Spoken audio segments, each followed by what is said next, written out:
I know. This has been quite a weekend. We had something else planned. We were going to We had something else planned. And we also said, we're never going to do a music episode. We did fandom music and we're like, great, never expect us to do this again. Because we were like, we're not going to cover fandom or anything like that. Like, specifically music fandom. Yeah, well, through Taylor Swift, anything is possible. So jot that down. Yep.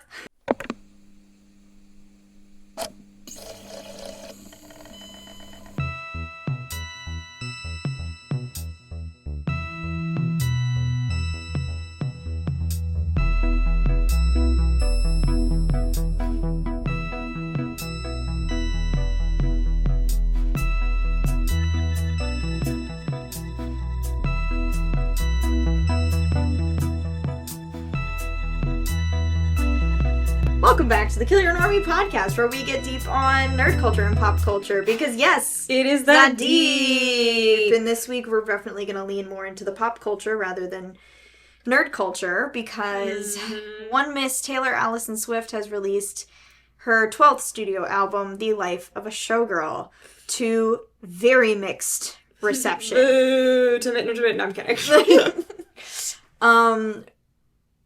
We say this with love. We say this with love, and I need people to understand, and we will get into our credentials in a second. So we are actually bypassing hyperfixations and headshots today because this has been the hyperfixation since the 3rd. We have not stopped talking about it since it dropped. We have spent entire days taking a break, taking naps in the middle of the day, and then kept talking about it. This is probably the most reading I have done. I sent my sister a screenshot of me talking with my friend back and forth, as in we were sending 10-minute long voice memos back and forth talking about this album. He's never even listened to it. He only knows like 4 Taylor Swift songs tops. You should make him listen to it. I'm not gonna make him do that. Make him listen to it. Torture.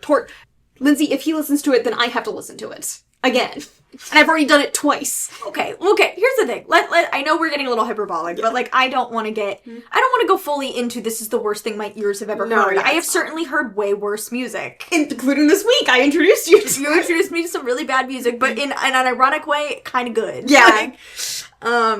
But yeah, so, okay, before we start, throwing stones, let's play our credentials, because we do have credentials. We do have credentials. So, we've been around the block. All right, so let's give you our history with Miss Taylor Swift. You go first, okay, and I will. I mean, we can kind of jump in at points, but like basically, our dad kind of raised us on country music. And when we were in the car going, like, back and forth from school or from extracurriculars and stuff like that, he needed, like, a nice female country artist to play for us in the car. That ended up being Taylor Swift. Yeah, she had just come onto the scene at that point. I was up late one night. I think I couldn't sleep. And the CMAs were on, and she was performing on the CMAs with her sparkly guitar. This is, like, way back in 2006. And she was still in high school, and he pointed her out to me and explained to me that she was doing high school and doing this, which, as someone who maybe wanted to be a performer at the time, that was very inspiring. And he was like, she's the real life Hannah Montana, because at the time that was my only frame of reference. Yes. But yes, it was basically around when Fearless came out, I think, is when we kind of picked her up, like, fully. I mean, I had an iPod Nano at the time, and I remember Dad burned it and downloaded it to my iPod Nano. But I didn't have, that was the first album I think I maybe owned digitally, other than, like, musical albums. Yeah. It was, like, one of the first ones they put on my iPod. Yeah. And I didn't have the lyric booklet. And also, like, back then, iTunes would give it to you, like, in a PDF format. Yeah. So eventually I got to see it, like, in PDF format. But a friend of mine was actually the one who introduced me to the secret messages. There was a girl in intermediate school. We had, like, a in-between elementary and middle school where I was from. But yeah, 5th through 6th grade, basically. 5th through 6th grade, yeah. And she showed me, like, all the secret messages and stuff in the booklets and things like that. And then we followed her through Speak Now. Speak Now is one of my favorite albums that she's done, because I have such distinctive memories of watching the promo for that, and it was also the first album I ever bought myself. It was the first album I ever, like, physical album that was all mine, that was mine. It was the Target Deluxe Edition, so instead of the purple red dress, it's the red dress. Yes. I also, Fearless Platinum Edition I also owned. Oh, yes. And I think we would, like, share... We used to share an iTunes library at this time, so when you would burn the CD into... The iTunes library, it would just go into yours as well. Yeah, so we kind of had the same stuff. Yeah, and so I remember, Speak Now. I remember the Thanksgiving special that came out around Speak Now. And then Red, I remember the live stream for Red when she dropped We Are Never Getting Back Together. Yeah, I remember downloading, like, the 30-second snippet as on, like, one of my piracy apps on my phone. And then you could hide the length of it. So I made it look like to my friend that I had gotten it early. Oh, I didn't know that. Yeah, I just did that to mess with her. Sorry, Kara, if you're listening to this. You're not, but... But yeah, and then after Red was, like, really, really... I used to listen to that over and over and over. Red was super formative to me because Red came out let's see, 2012. You were going to high school. I was going to high school. I wasn't a freshman. I think I was a sophomore? Can't remember exactly when. Also, my birthday is late, so I can't really always remember. But I remember, like, listening, and I was going to the performing arts school at the time, so I had a very long bus ride in the morning. So I remember distinctly, like, All Too Well would play when a guy, like, house would pass by. Like, I don't think he lived there anymore at the time. I just knew that was his house. And All Too Well would play, because at the time he was the only thing even close to a relationship I had at the time. But yeah, All Too Well was one of my favorites off that. Also, The Last Time I really liked. Yeah, I remember listening to it when I was walking around, because our mom was in our apartment complex for a year. And when I was walking around, like, the park, the walking trails in the park and the apartment complex, I would be listening to it. Yeah. Oh, actually, you know what? It was sophomore year because I was deep in my Doctor Who phase. And there were some edits to that. Especially to the song Red. Yeah. Like, for the different Doctors. I remember this. And then you fell off... 1989. Did you listen to the album first and then fall off? I did. But and it wasn't even... I desperately wanted to like the album. Like, I really, really did. Because I'm just like, it's Taylor. But it was something, and I think it's like, I do remember, like, listening to it over and over and over again, like, in school hallways and stuff like that, so I did give it a good fair shot. I just didn't like it as much as everything else. I think even at the time, I'm just like, this is a little too polished, and I was already starting to develop my own taste outside of my family's taste, so I was used to different production on music. It was too poppy for me, and then Reputation came out, and I'm like, this is, like, completely weird and... not necessarily what I expected from her, and that's when I fell off, like, completely. Yeah, I, had the opposite experience. So, like, I did 1989. That was probably also one of the first album launches I followed a bit more closely. That was my senior year of high school, or at least, like, junior going into senior year of high school. I remember Out of the Woods, specifically, like, listening to that single the day it released on the bus. Because I was not driving. No. So I was still taking the bus.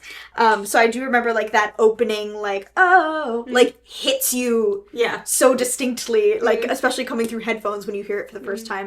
And I remember there was a girl in my drama class who was, like, a massive Swiftie, and she and I were, like, locked in. Like, so I remember 1989, that one I got the deluxe edition, because... Yeah, I got that one, I think, digitally. By digitally, I mean I pirated it. Yeah, no, I got it. I have it physically with the Polaroids inside. Yeah. Because also there was a sweepstakes at the time that you could win a chance to meet her if you bought the deluxe edition at Target. Yeah. But that's, like, I still have it somewhere. I'm kind of, like, proud of myself for having, like, an original 1989 deluxe edition. But I remember... I mean, I just remember her being everywhere. I remember Swift Miss. I remember her doing the giving presents to fans. I remember the secret sessions. I remember all of that. And, like, Taylor Swift also is so quintessential 2014 as well. So, like... That specific album. And also, like, I think it got to the point where it wasn't, like, completely uncool to listen to her. No. I also felt like when Red happened... Especially because of how that album looked when it was on your iPod or whatever. It didn't look as, like, little kiddish to me. Yeah. Because, like, Speak Now was very sparkly, and Fearless That was her fairy tale princess era. And then, like, you know, Fearless was, you know, very much, like, girly girl music. Yeah. And then, like, Debut, I think I didn't really listen to Debut that much at that point. Debut was horse girl music. And listen... And we say this with love. We say this with love because we were horse girls. Yes, we were. So, it was interesting. And then I I can't call myself, like, hardcore Swiftie. Like, I had things. I never attended a concert, mostly because I assumed if I asked, I'd be told it was too expensive and we couldn't go. Now I really regret that because all concerts are just expensive now. But Reputation was actually when I went full Swiftie. Yeah. Because we were in Disney. Yes, we were. When the blackout happened. And you're like, what the fuck is going on? And I was like, I've never really looked in the Taylor Swift tag on Tumblr before. And that's when I went there for the first time. So we were waiting in line for Jungle Cruise. I remember this distinctly. And I'm just, like, going through and watching everybody theorize. And by this point, the Sherlock fandom had fallen off. So any kind of weird crackhead theories that I would have, like, that moved over to the Taylor Swift fandom. It just did. Not a Gaylor. But let's make that very queer. Not a Gaylor. Very queer. and not like a math person. Yeah, either. no. Like, I don't do that. So Reputation was really good. Also, Reputation, I know you weren't a big fan of it. I was following the promo, so that pivot to me didn't seem as big of a jarring thing. But also, what was going on with me personally at that time just sort of matched the scenario that was going on. I had just come out of, like, college, and there had been some drama going on there, and I was being portrayed pretty inaccurately, and there was just a lot going on. Definitely had I was in my Reputation era when it came out, okay? So, I get it. Nobody else gets it. Yeah, I can appreciate Reputation for what it is now. I just didn't like it when it dropped because that's just not what I wanted from Taylor. I liked the country stuff. I liked the country stuff at the time. And then Lover came out. You actually kind of told me Lover was coming out, and I listened to it, and I'm like, we're so back. Yes. Oh, we're so back. Because Lover's considered, isn't Lover, like, kind of, like, controversial to say, like, you, like... It would get rated pretty low in the fandom because songs like Me and You Need to Calm Down are on it. And it's interesting because if I listen to Lover now, I genuinely forget those songs are on it until I get to them. It's a jump scare. And I'm like, whoa, wait a minute. And I kind of, in terms of rollout and promo, it wasn't great. And also that is where we get the absolutely insane amount of Easter eggs.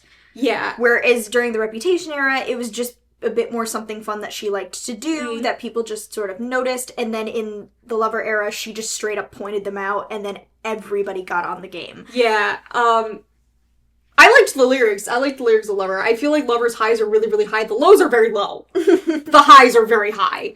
So I really like Lover because I'm just like, okay, so she can do a pop album, but she can bring, like, the lyric stuff back that I liked. And to be honest, Reputation did have the lyric stuff I liked. I just did not like the production on that album. See, Reputation also was a grower for me only because because I was also learning how to do, like, guitar and things like that at the time. Not that I knew how to do guitar, I just became more proficient during that time because I was on a label and, like, writing songs. So being able to strip back Reputation helped me appreciate it more. Like, learning how to play the songs acoustically and being able to strip it back was also very helpful. And that's something I find is, like, almost like a litmus test for Taylor Swift songs, is if I can strip it back and it almost either it uncovers new substance or, like, it's still a solid song even without the extra sparkle. That's usually a good sign that's a good song. Yeah. Moving on to the pandemic, Folklore and Evermore, fantastic experience. I was the one who told you about both of those when they were coming out. Because you were the only one working at the time. I was furloughed. Yeah, I was working as a nanny, basically, next door. And so I was sleeping in. I was browsing, I think it was Twitter or something, and someone's just like, oh, Taylor Swift's just dropping a new album at midnight. And I'm like, what the fuck do you mean she's dropping a new album? They're like, she just announced that she's just gonna drop a surprise album for the Pandy. And I'm like, okay. And then... we're doing that now, I guess. And then I called you. And then, I remember, like, waking up, because I was sleeping in. I had nowhere to be. It was pandemic. You remember pandemic, guys. You remember pandemic. And I remember you calling me, and I remember being concerned because you don't call me. I never call people, like, ever. Yeah, so I was like, oh my god, it's an emergency. And you called me, and you're like, Taylor Swift's dropping an album. I'm like, what? And I was also off Instagram at the time because this was, remember, summer 2020. Things were very stressful. So I got back on Instagram to check to see if it was true, and it was. We stayed up till midnight. We saw all the lyric videos and watched the music video. Fantastic. Actually, our entire reaction to Folklore is on my YouTube channel. It is one of my highest viewed videos. So if you want to see that, also, all the comments where you're talking through the songs, We didn't want to pause them. We didn't want to pause them. Also, copyright, guys. Yeah, like... Hello. I'm pretty sure they're copyright strikes anyway. Yeah. But yeah, if you want to go back to 2020 and watch us react to Folklore, we are on there. Evermore, we didn't do that. We just stayed up kind of late because I was back at work by that point. And I was working retail at the time. Yeah. So I was working at basically like an outdoors wear shop. And I also called you and I'm like, hey, she's putting another one out. Like, I called her from work. And I was having a rough time at that time, and I really needed something. So that was exactly what I needed, and Evermore was just the thing. Yeah. Moving right along to 2022, I know you weren't a fan of Midnight's. I liked it well enough. I do feel it was overpraised. Midnight's was a weird album for me, because I liked Folklore and Evermore, and the reasons I liked Folklore and Evermore was because she was going back to, like, storytelling, and she was like, I'm in a good relationship right now, so I'm gonna write about other shit. I'm gonna write about random stuff. And I'm like, I liked that. So I thought we were gonna get more evolution of that, and then Midnight's is right back to my relationships, my life. And I'm like, I was disappointed. Because I thought she was growing kind of her boundaries, and she didn't. Now I can kind of accept it for what it is. Like, I have my favorites off there. I don't like the main album that much. I like a lot of the B-sides, but I don't like the main album that much. Apart from, like, 3 or 4 songs. But, like, I definitely went back and just be, like, and re-listen to it after Showgirl, because I'm just, like, I need to remember what, like, her most recent pop stuff sounds like. Mm-hmm. And so, I don't know, I've just never really gotten into it. It's definitely, like, in my bottom 3. But, like, I can appreciate it for what it is. Like, it was coherent. It was pretty sonically cohesive as well. Yeah. Like, and I know that was a big critique. The Eras tour was going on at the time, too, as well. The Eras tour was not going on at the time. What was going to start? Well, this is the other thing, too. She put out a pop moment because she was going to go on tour. Yeah. And then, moving on to the next album, Tortured Poets Department. I liked it. I understand the complicated feelings about it, just because, A, the Maddie Healy of it all, B, it's a very dense album. There was a lot to parse there. And I definitely remember, like, waking up the next morning with, like, a full-on headache, being like, what the heck did I just listen to? Also, she had dropped, like, a bunch more songs while I was sleeping. So that was a whole thing as well. But I also when Variant started getting, like, out of control. Variant. No, Midnight's was when Variant started getting out of control. Oh, yeah. Midnight's was the first time she introduced kind of variants in the way that she's been doing it now. Lover, so Folklore, she did variants. It was basically just a different cover. It was a different cover. So actually, you could probably point back to Folklore for the beginning she bought 12, by the way. I see, okay, and I will explain why. So during the Lover era, she released something called the Lover Journals, because she had basically, in these journals, she also had actual journal entries from throughout her life, and then the back of it was blank, and the CD was attached. There were 4 versions of this. Each one was distinctly different with different journal entries. So I wanted all 4. I did not buy all 4 at the time. I bought 1. And then I've bought the other 3 in the post, the receipt. You can still get them on Target, apparently. That's how I ordered them. I ordered them through Target, not through a reseller. So when Folklore started doing that, and I had a little stimulus check, and that was making more money than I was making at my job, I went nuts and bought a shit ton of Folklore stuff, because I could. The Folklore albums, turns out nothing distinctly different there. Just different covers. I could have just bought one so I could have the lakes. I did buy a vinyl just because I wanted to hear the lakes on vinyl. Yeah. I accidentally bought 3 cardigans. I have 1. You have 1. Yes. Okay, you do have 1. I've never seen you wear it. So I've only worn it like once or twice. It's at Dad's. That's why you haven't seen me wear it. Oh, okay. So yeah, I accidentally ordered 3 cardigans, meant to order 2, but the third one went to a good home. Yeah, Folklore. But yeah, the variants, and in more recent years, I have tapped out of the variants. I don't do that. I don't collect vinyl. I have, like, a very small vinyl collection, and I'm very picky about what I do for vinyl. Yeah. Tortured Poets, for me, I listened to it the first time, and I kind of cringed a little. Like, that first time I listened to it, I don't think I even got through the full thing.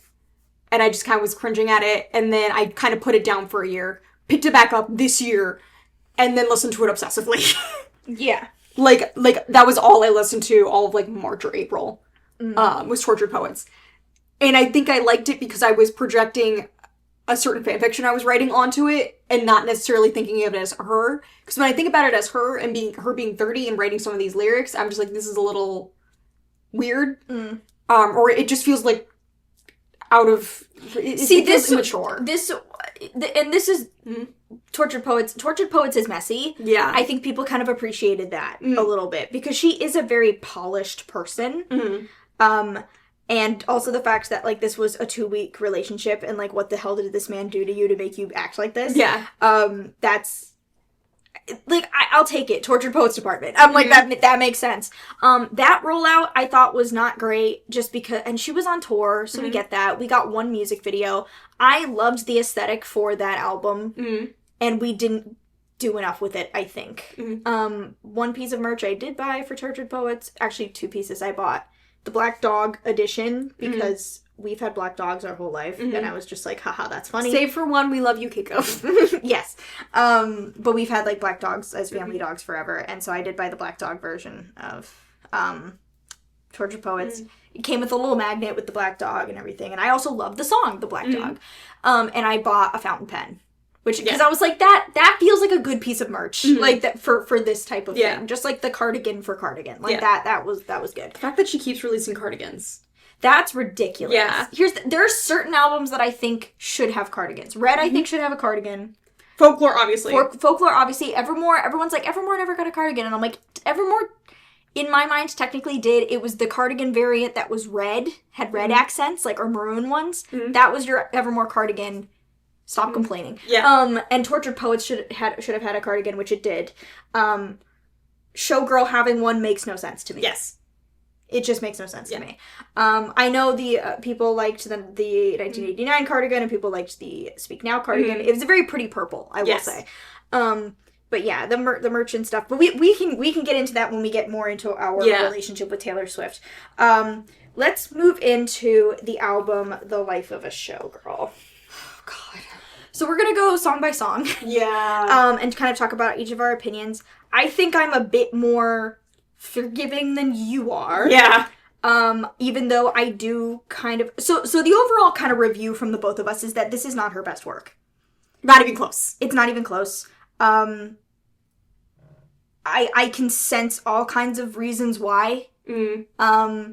There's also personal preference things. Yeah. There's certain things, like, when I try to, like, judge something, I do try to parse what is my own personal gripes and what is actually objectively bad.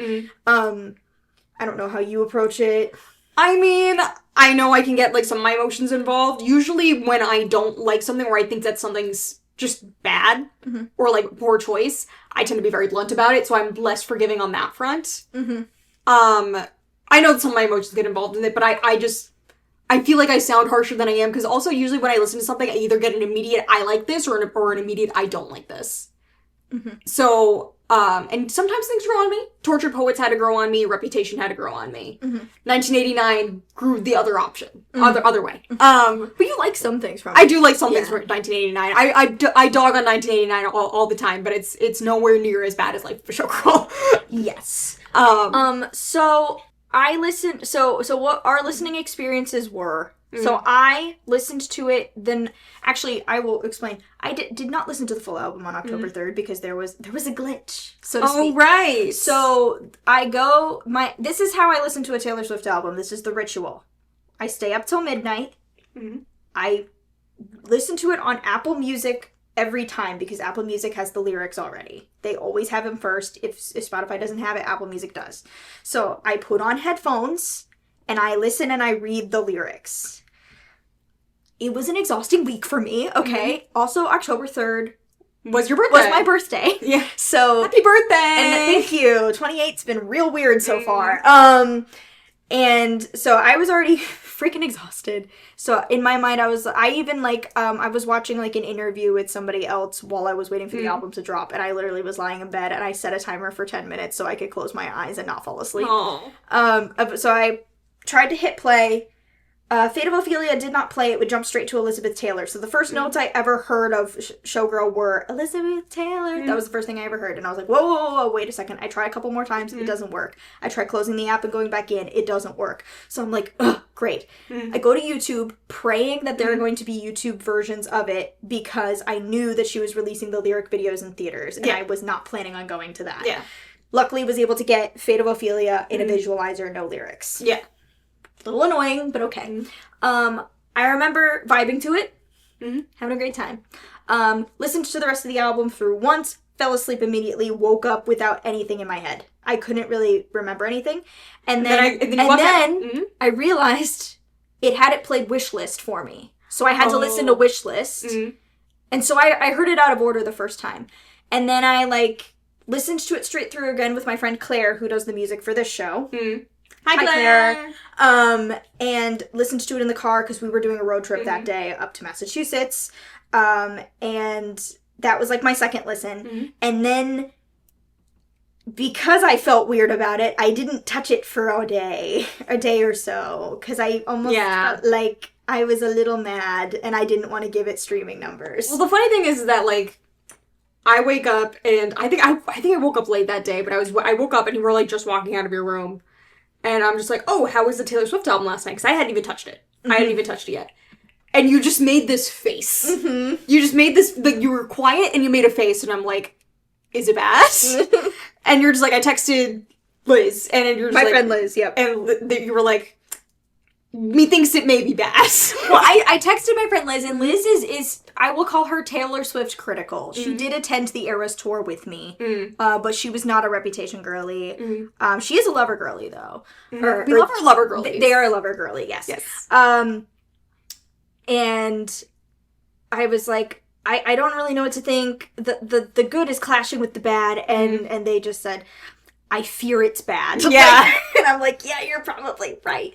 I have had to do some finagling to get this thing to be listenable for me. And I'll go into that in a bit after we go through the songs. Yeah. But what was your experience? So basically I walk out, I get your little thing, and I'm like, oh, okay. I go to Melanie's. I don't like to listen to new music in my car because I'm distracted by driving. I mean, fair. There are certain albums, I will never listen to a new Taylor Swift album the first time in the car. Yeah. I just won't. But there's some other stuff I will put on. But so I won't listen to a new album in the car because I want to be focused on driving. So I get to my therapist's office. I have my therapist. Melody is now. The last episode we said. I get to Melanie's. I get out. I kind of just listen to, I'd run some errands. I get back home. I try on a Halloween costume. It doesn't fit. Put the Halloween costume back in the bag. And it was a hard time getting it back in the bag. And then I'm like, okay, well, new Taylor Swift album. Lindsey's prepped me for It May Be Bad. I opened some art that I had been working on. And I put the album on. And I'm just like, okay, it's very poppy, which is weird because I was expecting something a little bit more, I know she does, it's every other album's a pop album, but I was expecting something a little more, I don't know, retro-y, vintagey, okay, whatever. I think it's, Opalite, and I'm just like, not to quote Liz, I think it may be bad, just lyrically. Because with Opalite in particular, because the first song I'm just like, that's not how Ophelia should be interpreted. Second song I'm just like, okay, I'm not sure about Elizabeth Taylor. And then I get to Opalite and I'm just like, this is just Daylight again from Lover. This is just Daylight. Lyrically, not sonically. Lyrically, not sonically. I'm just like, this is just Daylight. I continue going through. Father Figure I thought was funny. Let's go back to the top and go back and forth. So we're going to start with the first track, The Fate of Ophelia. I'm listed first, so I will start.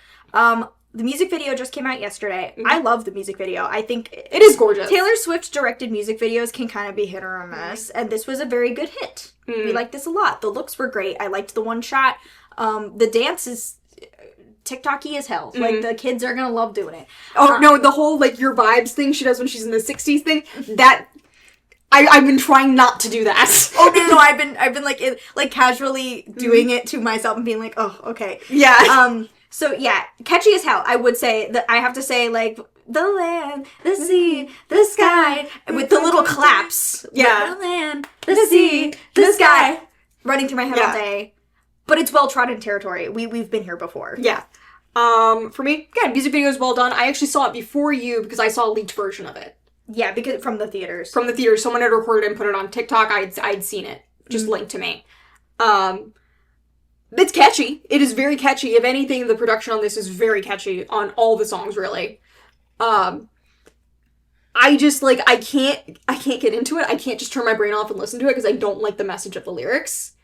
I think the lyrics are very catchy as well. Like, this is probably her, out of all the songs, this is the most singable one. But, like, if it just comes on in the car, this is the most singable one. I also love the way she sings Fate of Ophelia. Yeah. I actually do like her vocals on this track. Yeah. I'm so glad we are back in soprano land, Taylor Swift. Yeah. Your alto can alto, but Jesus Christ, I cannot hit those notes. Skill issue. I'm a mezzo, so...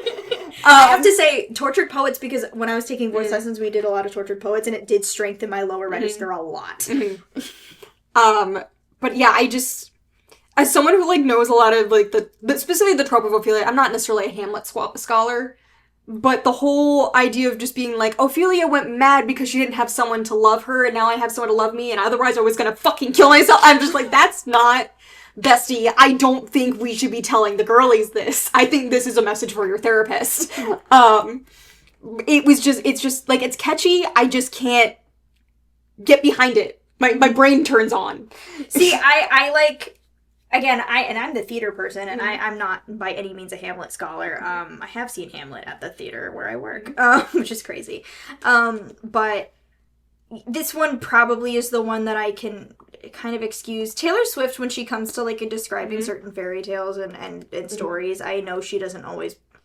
I kind of knew going in, I was like, this is not going to be, like, a super accurate take on... Yeah, and also I know that in everything she focuses on the romance always. Yeah, and I guess I could say, like, it was just me having, like, a Fell For It Again award, because you coming from Tortured Poets Society, especially because, like... Tortured Poets Department. Tortured Poets Department.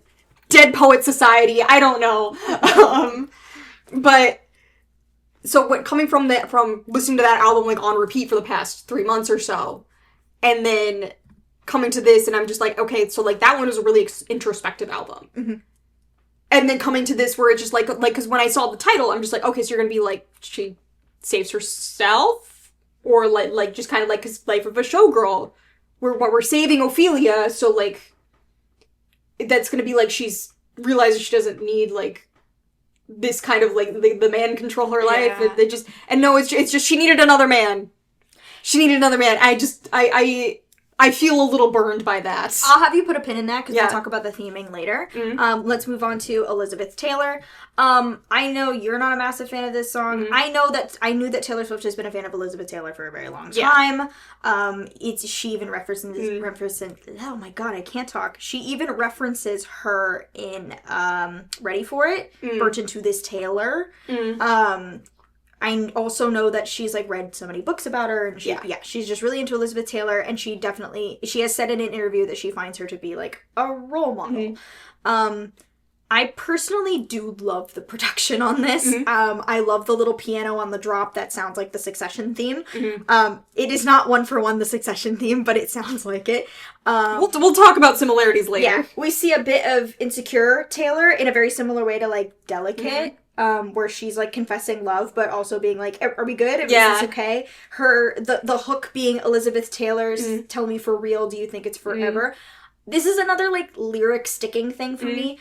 Elizabeth Taylor, Tell Me For Real. I don't like that phrasing. It sounds very childish. I would prefer Elizabeth Taylor, Tell Me the Truth, Do You Think It's Forever? It's her slipping slang. It's her using slang. It's slipping slang. There's always... And Taylor Swift, like, I wouldn't say that there's anything... at least in her recent work post 1989, that doesn't have a weird clunker in there somewhere. Mm-hmm. 1989, I think, is very tight in terms of lyrics and sonic cohesion. Whereas anything after that, even in, like, something like Gorgeous, Guess I'll Stumble on Home to My Cats. You sit there, you wince, and you move on. Even, like, Willow on Evermore, I come back stronger than a 90s trend. It feels very out of place. Even in the Albatross, instead using all of these old-timey metaphors in the first couple of verses and then doing wise man read fake news. That's it's jarring. And I get that you're maybe trying to bring something into the modern day, whatever. I just don't like that lyric, but this is a theme we've seen before. Also, the point of view character, I guess, in this song is very unclear. Is Taylor Swift talking to Elizabeth Taylor? Is she talking to Travis? Yeah. It's very unclear, and it's not even like in the first verse we're talking to Elizabeth Taylor. In the second verse we're talking to Travis. I may have to read through the lyrics again. I did listen to it a few times. The songs that I can tolerate, I have listened to a few times. I am starting to see what she's going for. It's just, it's still not feeling better executed in my mind. Yeah. For me, the issue I have with Elizabeth Taylor is that I don't know a lot about Elizabeth Taylor. Well, I don't either. Yeah, no, let me... Yeah. I don't know a lot about Elizabeth Taylor, and Taylor has done this thing before where she has taken, like, a historical figure or, like, a romantic figure and basically posited them against her own life. I mean, she does that with Ophelia. She did that also in the past with one of my favorite songs, which is Last Great American Dynasty. Which I is love about that song too. Rebecca Harkness, who owned the house that she currently lives in Rhode Island, which we visited. I've visited multiple times. Yes. And the whole thing with that song is that she literally explains, like, here's her life, here's her story, here's how it relates to my life. With Elizabeth Taylor, it just feels like she's randomly dropping Elizabeth Taylor. It feels like she's talking about her own life and then randomly talking to Elizabeth Taylor like she's her therapist. Like, it doesn't feel like, okay, like, as someone who doesn't know anything about Elizabeth Taylor other than she's some glamorous movie star, how does Elizabeth Taylor's life tie into your own? Something where it could be like, if she's talking to Elizabeth Taylor, it could be like Elizabeth Taylor then talking back to her. Like, going back, like, having a back and forth instead. I think that would have been... like what she does on Showgirl. Yes, that would have been stronger, I feel like. Especially if, like, you're someone who doesn't know anything about Elizabeth Taylor. Why are we talking about Elizabeth Taylor in this specific song, in this specific context? And, like, she's explained it, but it's still not clear. Yeah. If you're not, like, watching interviews and Yeah, exactly. If you're a casual listener and you don't care about Taylor Swift's promo or anything like that, and you're just listening to it because it's a pop album, does it make sense? Does it make sense to someone who doesn't know anything?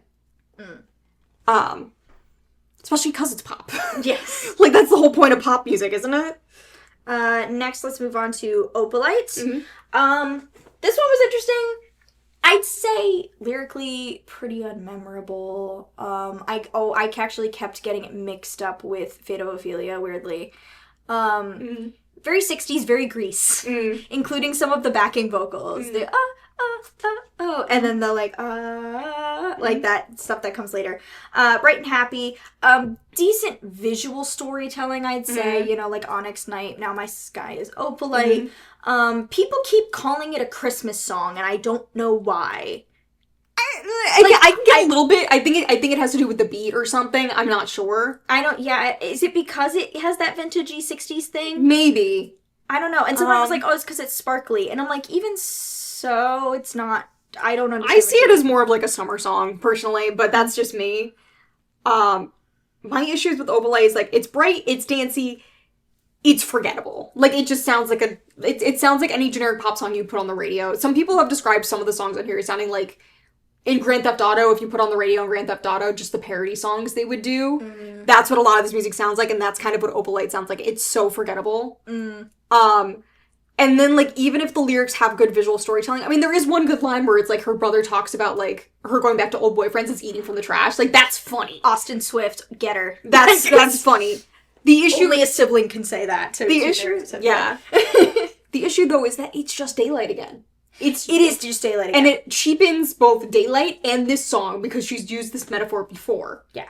With Daylight, when she was using that metaphor, she was calling back to another song, which was, like, Dear John, because she's talking about her skies in Dear John as well. She likes talking about skies. She likes talking about colors of walls. Yeah. She likes talking about weather representing, because you also could talk about afterglow. Yeah. Exactly, the afterglow. And also, like, Lover, the sunset, pretty pink clouds thing was very much a part of the visuals. this is fine. Like, it's again, it's like, she's really, I do think another big issue on this album is she's leaning back on old tricks. Yeah.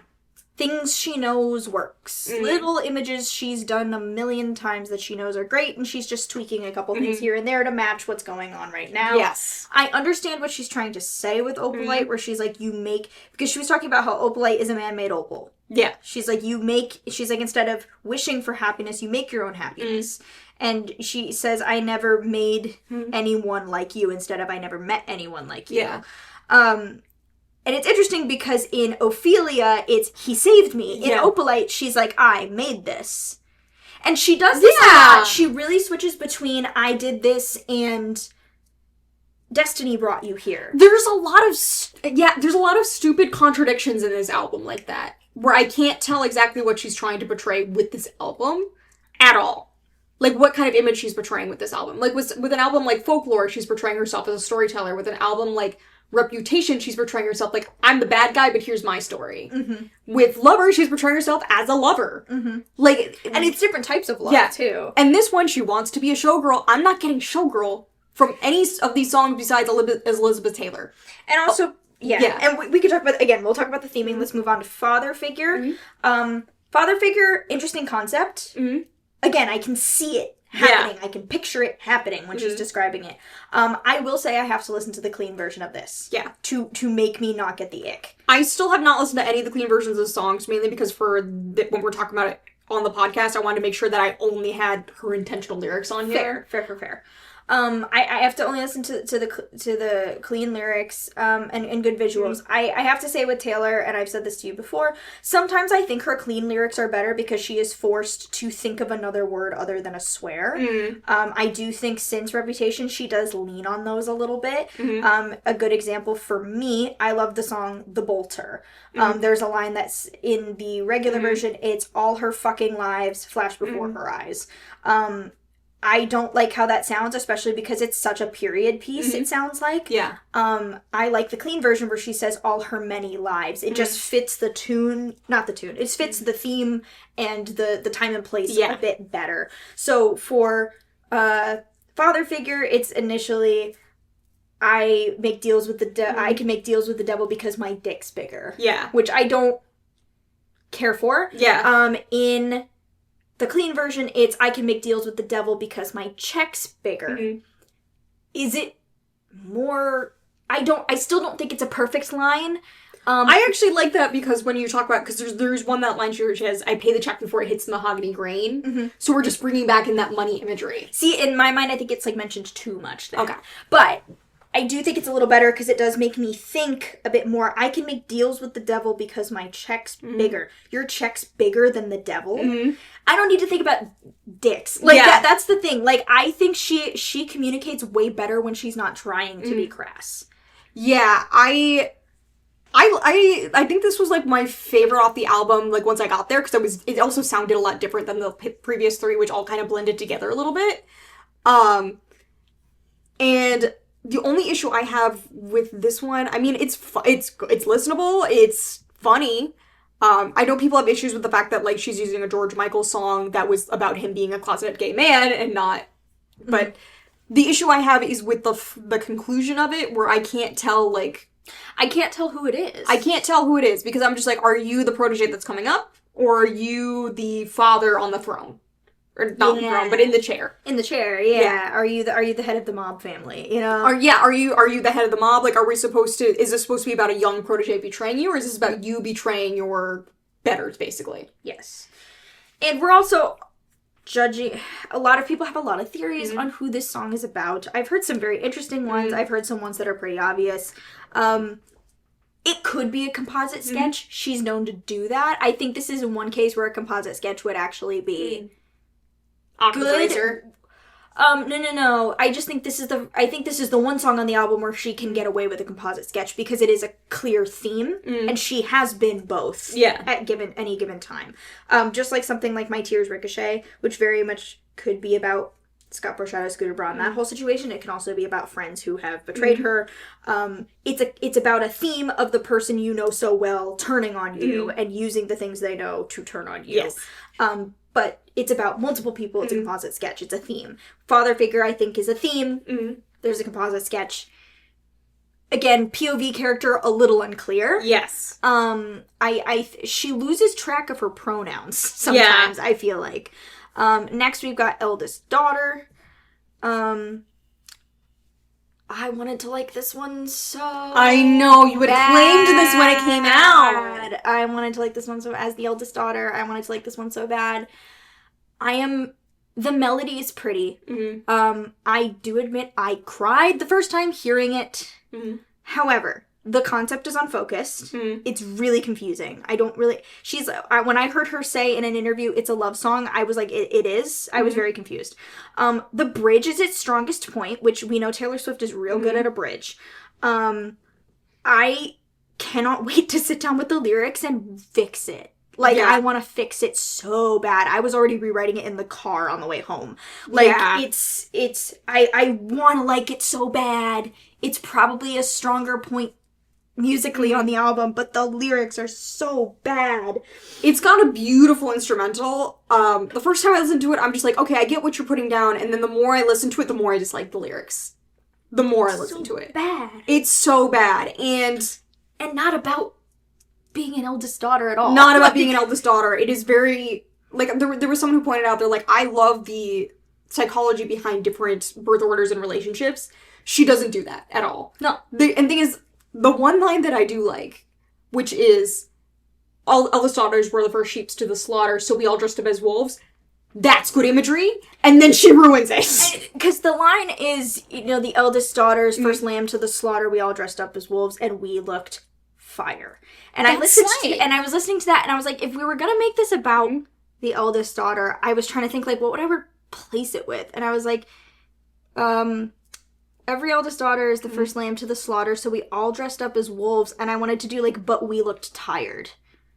That would be good. Yeah, that would be good. Yeah. Because, and there were certain things where I'm like, the fact that, like, the refrain is, I'm never gonna leave you out, I'm never gonna leave you now. And I was like, I would love to play on the weight of being the eldest daughter, but being like, but I'm not gonna let you down. I have had enough, because I wanted to do, like, I'm not a bad bitch, this isn't savage is awful. Garbage. It's so bad. The clean version does, I'm not the baddest, this isn't savage, which is slightly better.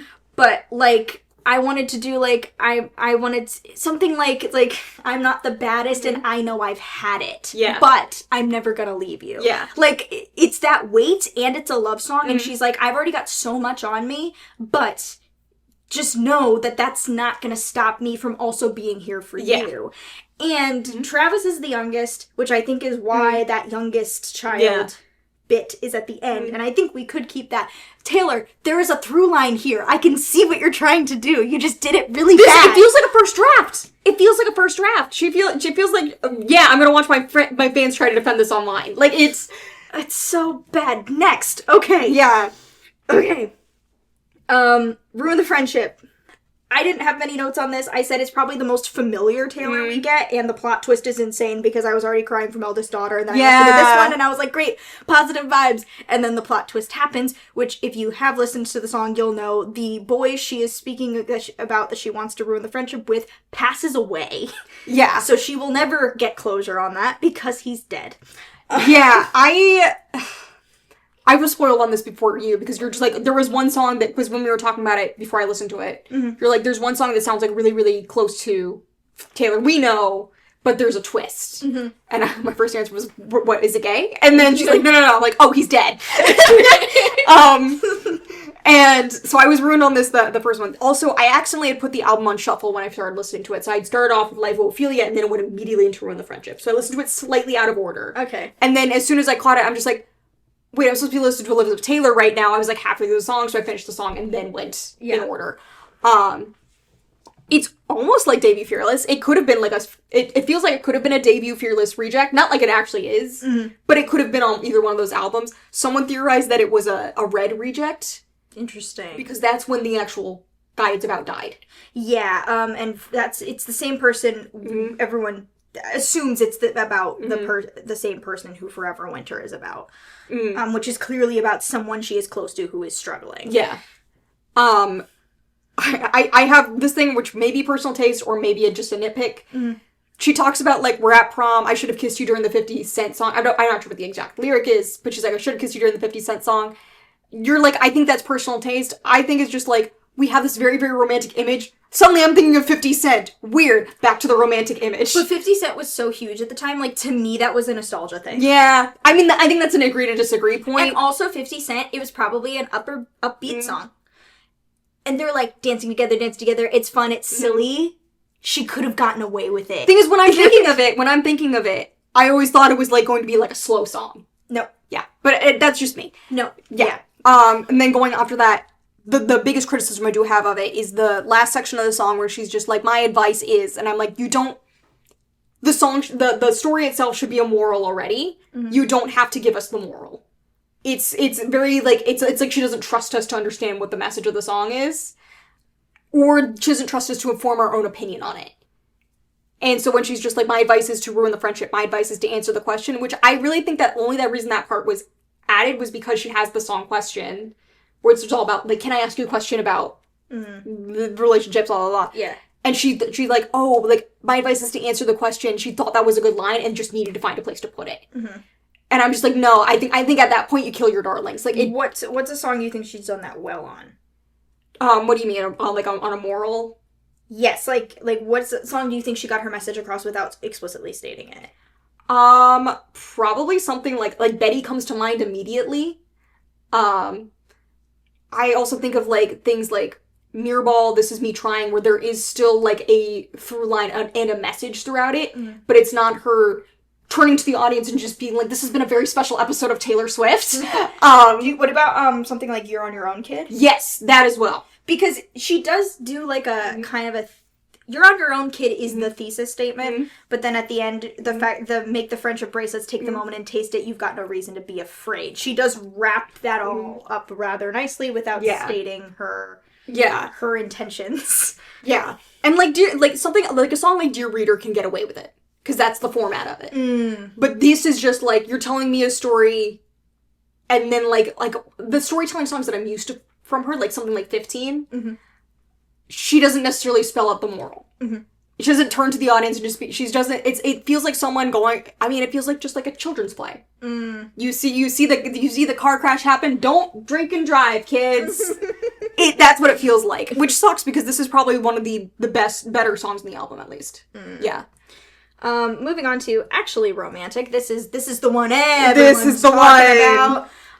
One of two. One of two. Divorced from Context.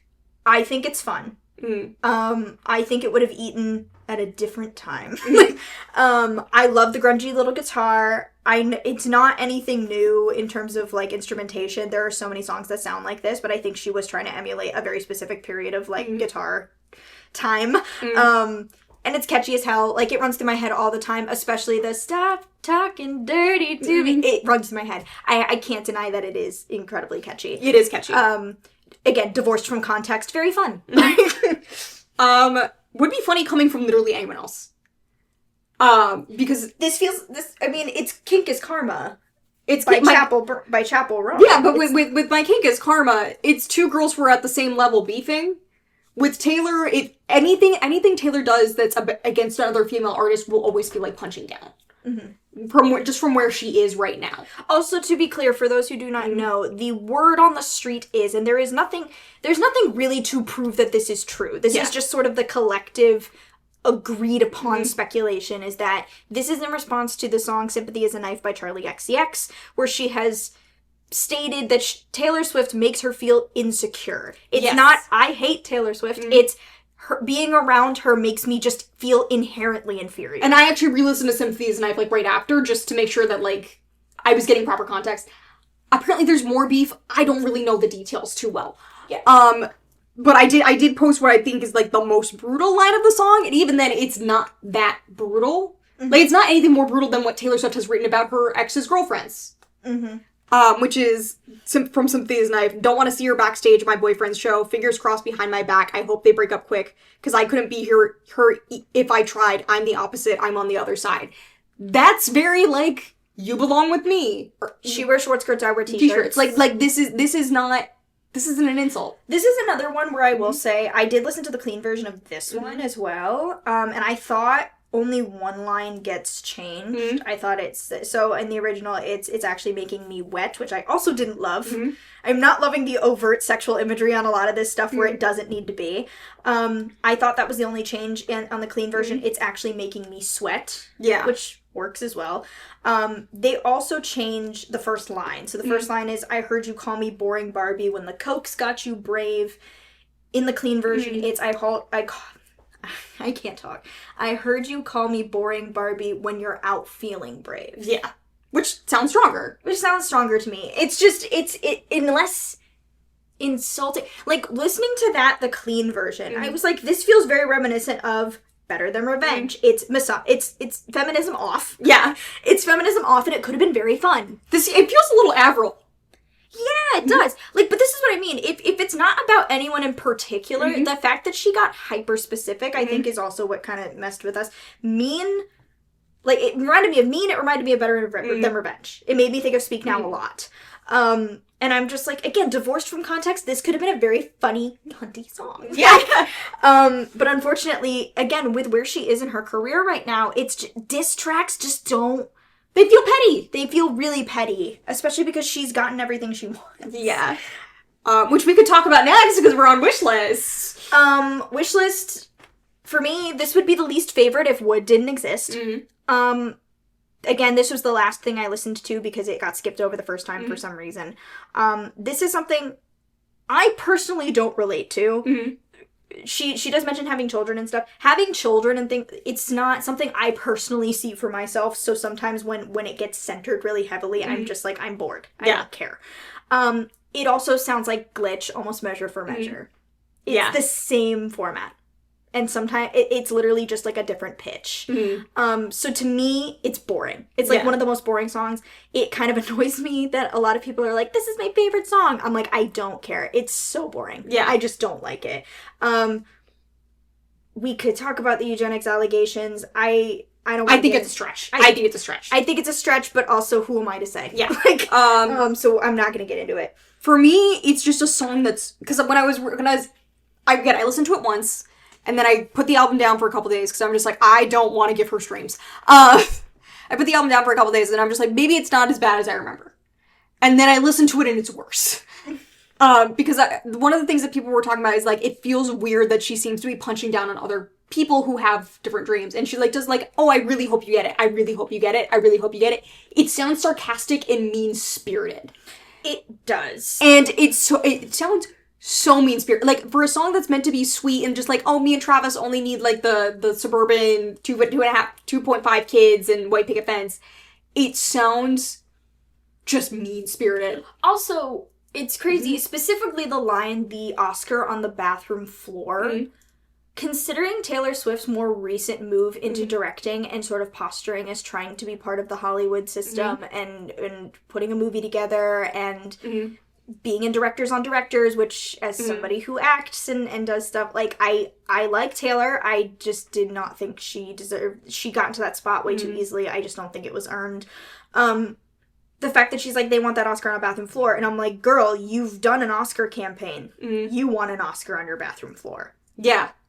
It's disingenuous. It's just, there's something off about it that I don't love. It's very hard to be happy for you when you're listing all of these other things as less worthy. Even if that's not the intention, that's how it's coming across. One of the lines, especially in that specific part of the song, pisses me off more than anything, and that is, it's in the second half of the first verse, where it's they want that complex female character, they want the Oscar on the bathroom floor, and the Palme d'Or, which it's Palme d'Or, because it's not... She doesn't pronounce her French very well. It's fine. But they want that complex female character. That line pisses me off more than anything, and it felt like a slap to the face the first time I heard it. Because, again, she's listing all these things people want on their wish list. And I know it's... initially, I thought she was listing things that, like, people wanted from her. Yes! And that's why I got real confused. Yeah, because, again, in context, it means, like, oh, you want, like, a good role to win you an Oscar. I perceived it as, you want me to be three-dimensional. You want me to be three-dimensional, and you expect me to, like, think. Like, that's what it feels like. Like, you expect me to think about stuff, and I'm just like, yeah, we want you to be a complex female character. We're human beings. Like, it's... Yeah, it was almost like I thought it was trying to read as you want me to, like, be super fucking open with you when you don't know me kind of thing. I was more concerned... At first I thought, I was like, that's a gag. And then I was like, wait a damn minute. No, for me it was more just like, you expect me to think about other people. Like, that's what it felt like. And she's like, all I want to do is, like, for all you guys to, like, go away, get your things, but, like, leave me alone with my Travie. Like, that's what it felt like. It's just... It felt gross. It felt really gross. And again, tying into the whole fate of Ophelia, like, a man comes to save her thing, that's also what it feels like. Also, not to mention, she has everything that's listed in here. Or she could get everything that's listed in here. It just feels disingenuous. It feels like, I got everything, good luck getting my scraps while I hang out with my Travie. And it's just... It's mean. It's so mean. And again, like, even if it's not intentional, that's how it's coming across. It's very let them eat cake. Yeah, I think someone also said this. Yeah. Next is the freaking worst song on the album. It's Wood. Which was weirdly, interestingly, like, one that had the most speculation around it, because the title just kind of gave us nothing. We were just like, what could that possibly mean? And I do remember the theories being, like, something Pinocchio-related, being on strings, especially when you think about, like, Life of a Showgirl, being on stage, being kind of a pawn. Even, like, in the Pinocchio film, at least by Disney, they have him performing in a vaudeville show. Yes. And everyone got real deep with it. And then some people were like, it's gonna be about Travis's dick. And everyone's like, no, that's too easy. Yeah. And sure enough, here we are. Yeah. My mouth dropped open multiple times during this song. And this is one, like, even the clean version could not salvage it for me. The overtly sexual lyrics sound inauthentic coming from Taylor Swift. She can write desire. She is allowed to do that. She is a grown woman. She is allowed to express desire. This is not how she does it. She has done this way better in the past. If this was a Sabrina Carpenter song, it would be delivered way better. It would be delivered way better. Wouldn't save it, but it would be delivered better. I also don't like the theme of a dick saving your life. Yeah. I don't like the idea of the fact that she's, like, saying and even in the clean version, instead of saying the word dickmatized, cannot believe that is on a Taylor Swift album. I don't even understand, like, the fact that it's changed to hypnotized, and instead of open my thighs, it's open my eyes. I'm like, I don't even care, because I know what you're talking about, because the innuendos are still there. Yeah. Because they can be easily misinterpreted. There are images that I have that I cannot unsee. Yeah. I could have gone my whole life without picturing Taylor Swift and Travis Kelce doing stuff. Yeah. I don't need to know that. To me, it's the least, like, I don't need to, keep that shit to yourself. That is where I am. I don't care if it makes me sound like a prude. It sounds ridiculous coming from her. Okay, so again, I put the album down for a bit, and then I listened to it today, so it's still kind of fresh in my mind. And so we got to Wood, and I'm just like, okay, it's better than I remember the first half of it. The first half of it, right before we get to, like, the chorus. It's better than I remember, because I'm like, I like all the superstition stuff, because I'm, like, someone who loves symbolism. It was a good concept. It was a good concept. Why did we have to bring that into it? Yeah, I liked the symbolism, because it's just like, oh, you went back to, like, this guy that you thought was going to be you forever, well, the black cat's laughing at you. Like, I'm like, this is good imagery and stuff like that. It's very witchy, kind of. And then the chorus hits. The chorus hits, that second verse hits, that bridge hits, and I'm just like... And what was annoying is that was actually the very first one that stuck in my head. So I got to hear, what was it, Redwood Tree, It Ain't Hard to See, something. I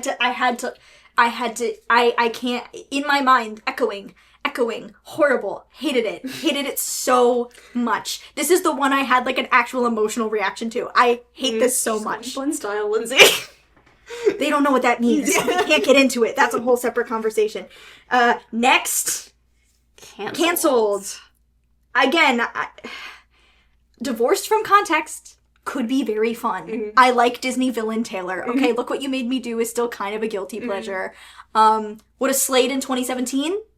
Not now. It is also Yellow Flicker Beat almost note for note in some sections, which is kind of unforgivable, including, especially considering, like, you're about people owning their work. We can get into that. We can get into that as well. We'll get into that once we finish the track list. Catchy. Like, again, like, a lot of these songs are catchy. And I will get into why that bothers me later, but... Yeah, continue.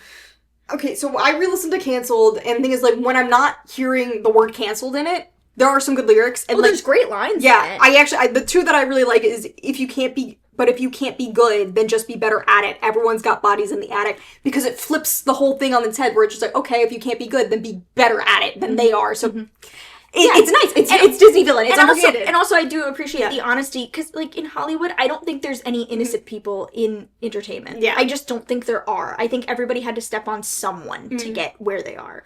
Yeah, especially the bigger you are. And then they're also like, now that they've broken you like they've broken me, but a shattered glass is a lot more sharp. Again, nice wordplay there. She seems to do some of her best work when she's being vindictive. Yeah, which... That's concerning. That's concerning. Mm-hmm. All right, next we've got Honey. For me, I didn't really have much to say about this. This was fine. I said it was an okay concept. It's about repurposing words that maybe were said to you condescendingly, like little nicknames, and then repurposing it from someone who's genuinely kind to you. I think that's a good subject. I just don't think it's an interesting song. Like, like even the tune and everything just didn't really do anything for me. It's boring. It's so boring. It's boring to me. It's a track 11. Not every track 11 is a banger. Fair. Yeah. It's... Again, misogyny with the use of bitch. Like, it's... Because, like, that bitch was looking at me from across the bar because her man looked at me wrong. I'm just like... Just call her the girl across the bar. She's saying that bitch told me to back off. Yeah. Because the man looked at me wrong. First of all, when? Yeah. When are you going to a bar and that's happening? Without causing a riot, first of all. Second of all, I thought we learned from the Better Than Revenge controversy. We don't call women bitches. Well, first of all, that was a big issue during the Kim Ye incident, was that he called me that bitch. Yeah. And then, also, we learned during Better Than Revenge that girls don't steal your boyfriends. The boyfriends leave. Yes. Look, don't steal people's boyfriends. But, but like, she is not the evil one here. No. Or at least the only one. Yeah. And then it's another just stupid I Love Travis Kelce song. And, like, again, the whole concept of just, like, oh, you can call me honey because you want me.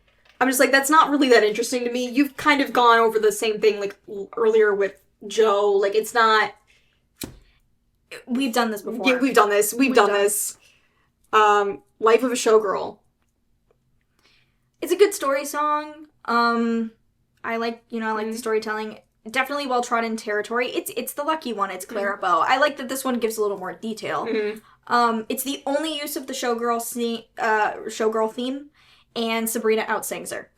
Yeah, this used to be the only song in the album that I genuinely liked, and I was happy to like. Until I found out it was just cool by the Jonas Brothers, and I can't unhear it, and I can't listen to it anymore. Because sometimes, like, I will get annoyed at the Swifties because sometimes they will be like, this song sounds like this other song, and I'll be like, no, they absolutely do not. There's the running joke I have, and, like, it's kind of mean-spirited, but my two favorite things are Swifties can't read, Swifties can't do music theory. Yeah. Because one girl tried to say that, like, Speak Now rhymed with something it didn't rhyme with. Yeah. And then when everyone said, no, it doesn't, she was like, I was joking. And I'm like, I think you can't read. Like, there's also, because there was the running joke that after Folklore, because Taylor Swift was using a bit more esoteric language, everyone was like, oh, LOL, have to get the dictionary to listen to the Taylor Swift album. And I'm like, you can't read! You can't read! You can't read! And you can't do music theory. When you said, oh, it's Cool by the Jonas Brothers, I was like, maybe it just sounds like you could mash it up with Cool by the Jonas Brothers, and then we played it, and it is note for note Cool by the Jonas Brothers. And the verse is Brighter Than the Sun by Colby Collet.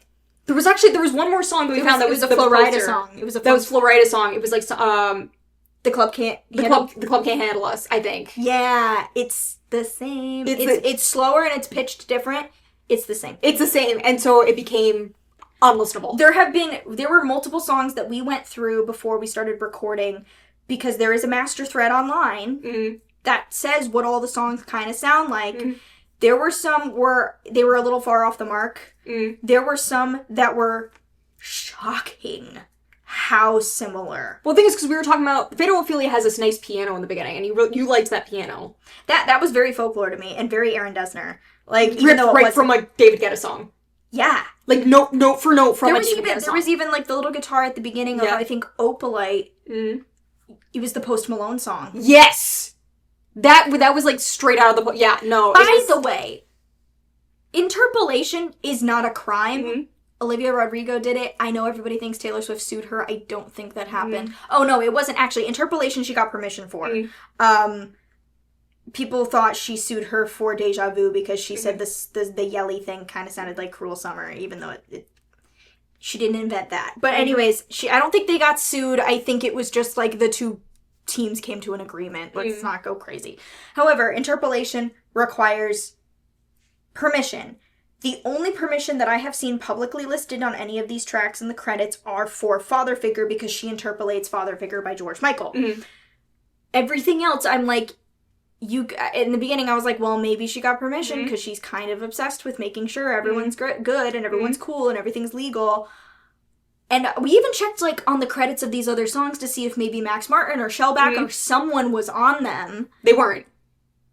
I don't know how, like, 1 or 2, sure. Yeah. I don't know how. It's half the album. I don't know how you managed to do that by accident 5 times. What is also I Want You Back by Jackson 5. And a lot of people have criticized that. Oh, people clocked that immediately. Yeah. When I heard that, I was like, oh, it's I Want You Back by the Jackson 5. Which is Wood, by the way, which is unfortunate, because that's a great guitar lick. And a lot of people were just like, I don't want to think about Baby like Michael Jackson while I'm listening to you getting fucked by your boyfriend. Like, it's a mess. Okay, so let's go into just, like, overall discussion of, like, how this made us feel. It's like, this is therapy. And this was on your birthday, too. She did this on your birthday. Yeah, she did. How do you feel about that? I the fact that so first of all, October 3rd for me is already overshadowed by Mean Girls Day. All right, I already have that happening. And now I'm gonna get Happy Anniversary Showgirl every year now. Yeah. Here's the thing, not to say that, like, there haven't been a bunch of other Taylor Swift albums released in October, but the fact that it was on, literally, have you seen the back during the whole James Charles cancellation, the Tati clip? And you did it on my birthday. At my birthday dinner. Yeah. Saying dick and cock at my birthday dinner. Singing Wood at my birthday dinner. Literally. So, oh man. So, in terms of theming, I don't think she does a very good job. Life of a Showgirl, and the fact that she said that it's what's behind the curtain is such a broad theme that anything could be shoehorned into being part of the theme. A brand new car! Yeah, anything could be shoehorned into, like, being part of the theme. So when people were like, oh, if you're mad because, like, you thought it was going to be more Showgirl, she said it's about the life, the behind the scenes. And I'm like, so I was expecting, this is what I was expecting. I was expecting The Lucky One. I was expecting Clara Bow. I was expecting I Can Do It With a Broken Heart. I was expecting Meditations on Fame, because she is the biggest thing in the world, and now she's about to embark on a very serious relationship. Now, granted, this was all recorded, like, a year ago. She did not know she was getting engaged. But, like, she just completed what most artists would have done towards the end of their career. The Eras Tour was a retrospective. Like, I went to the Eras Tour. I got to witness it in person, which is someone who never got to go to any Taylor Swift concerts growing up. The fact that the universe was like, it's okay, because you get to go to all of them at once. Yeah. That's great. Didn't get to see the Tortured Poets leg. I don't think she came back to the East Coast for that, but... No one likes us, by the way. Nobody likes the East Coast. Gillette, night one. But that's what I was expecting, because also, now that she is in a secure place, I would hope, like with Folklore, she'd move on to different themes. Yes. And there are more interesting things. If she wants to be autobiographical, there are other things in her life she can mine from. I think she has plenty. Yes. And that's what was frustrating to me. And it's frustrating also because she does try to do it at some point. She does try to do it, like, Wishlist, like, very well could have been, like, I'm so sick of, like, being just around vapid people, and I just want to, like, live somewhere grounded. That could have very well been what Wishlist was about. I mean, not to say, I mean, that's still kind of well-trodden territory, but I would have preferred it. I would have preferred it. Like, that would have been a little bit more on theme.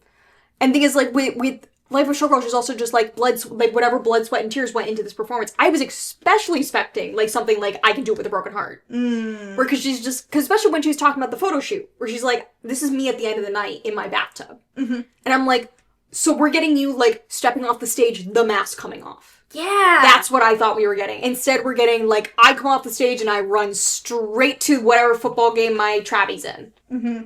And that's it. That's it. Yeah. And again, nothing in this album's new. And she also talks about, like, how physically exhausting it all is. Like, she could have, I mean, I'm like, girl, if you want to get graphic, let's just get gross. Like, you know, like, and it's funny, because all of these little lines and things that she was teasing before were not from lyrics, they were from the poem. Oh, I didn't even know that. So, there was a poem that she put in all of the different variants that all add into one poem. And actually, I will do a dramatic reading here and now. Okay, so normally at the beginning of an album, remember she would do, like, a prologue? Yes. She would, like, write, like, okay. First of all, this thing is hella long. Mm-hmm. So these are all the poems from the different variants into one large poem. So I will read it for you now. This is my audition for the Taylor Swift. Whenever she decides to release an autobiography, I will read the 48-hour-long biography. It says, in one breath. In one breath. It says, you woke up branded with the lines of pillow creases, thunder-bolted tree roots across your cheek. In turn, last night's mascara stains, the ivory hotel pillowcase. Each me leaving their mark on the other. Looks like you're even. You say good morning to them when you walk and they don't correct you.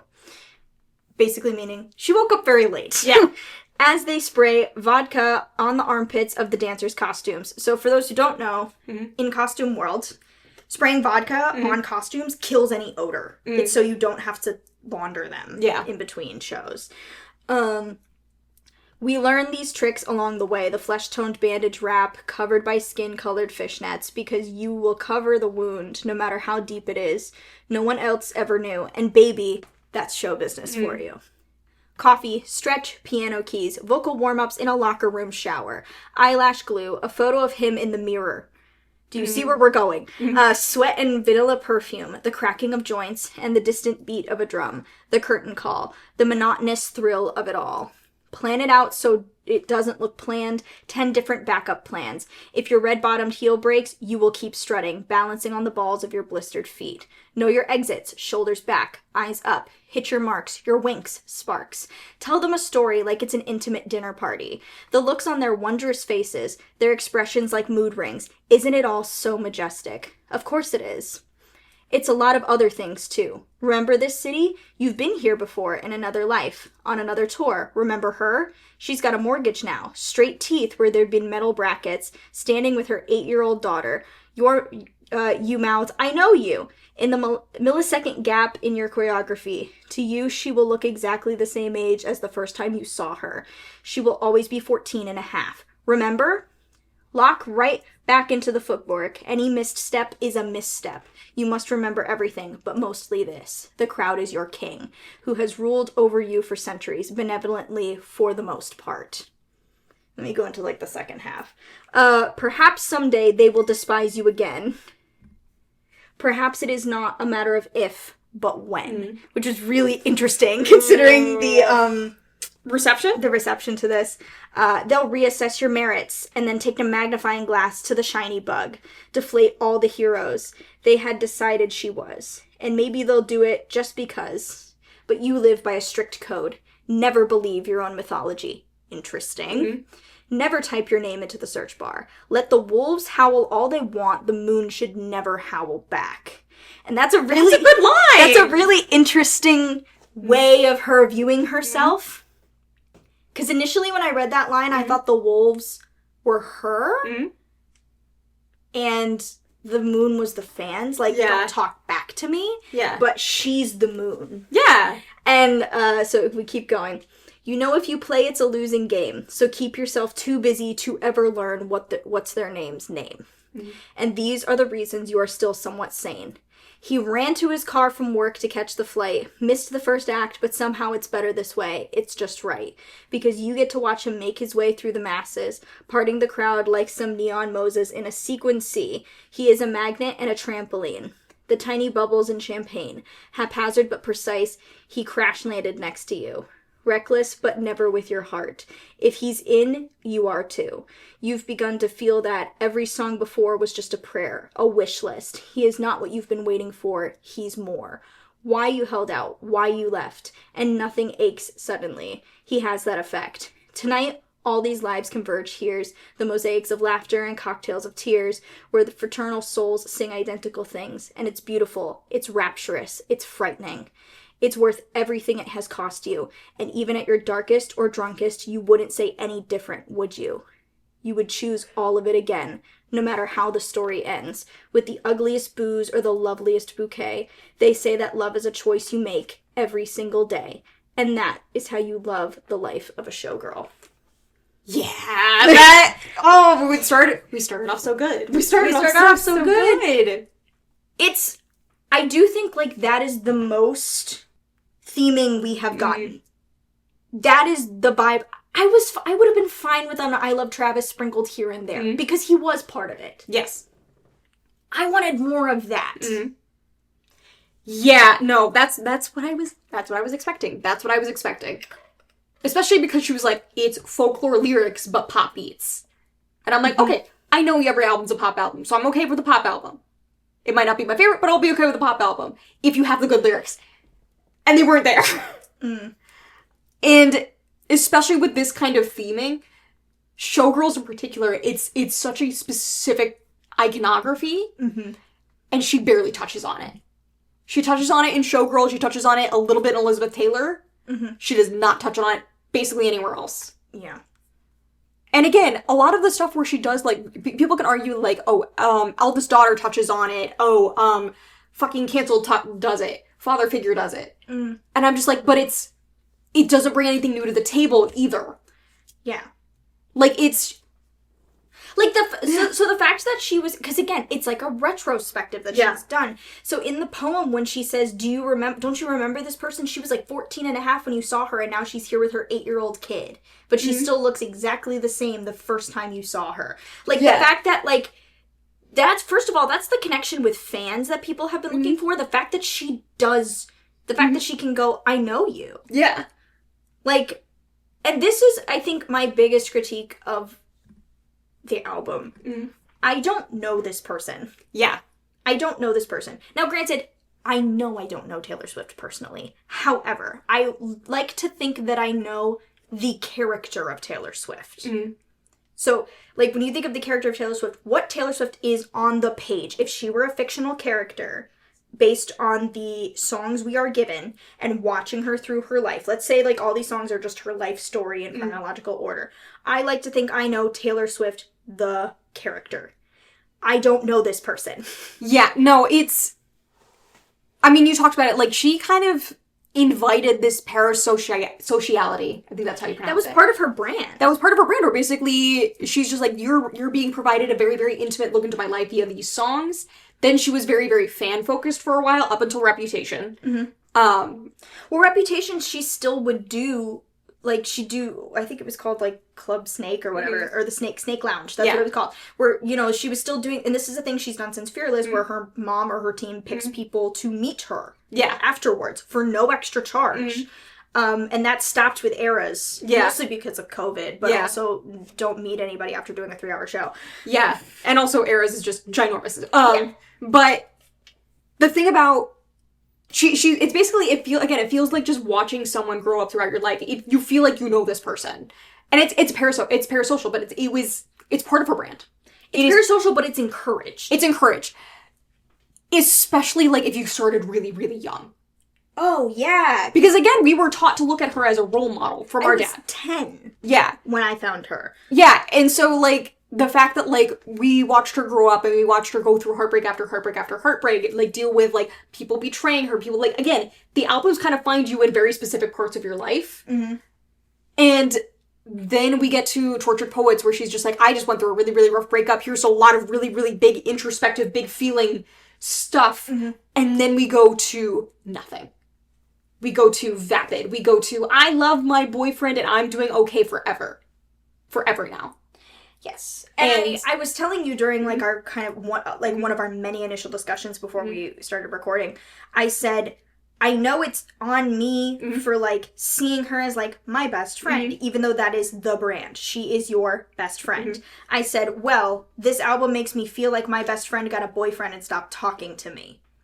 someone online had said that the reason the album feels like a betrayal to her is the fact that, like, she keeps talking about the fans, and how the Eras Tour, like, the fans were what made it so special, and then you listen to the album that's being billed as what's behind the scenes of the Eras Tour. It's not the fans that made it special, it was her fucking boyfriend. It was her fucking boyfriend. And it feels like a betrayal of that, where it's basically just like, you're not even gonna acknowledge the fans.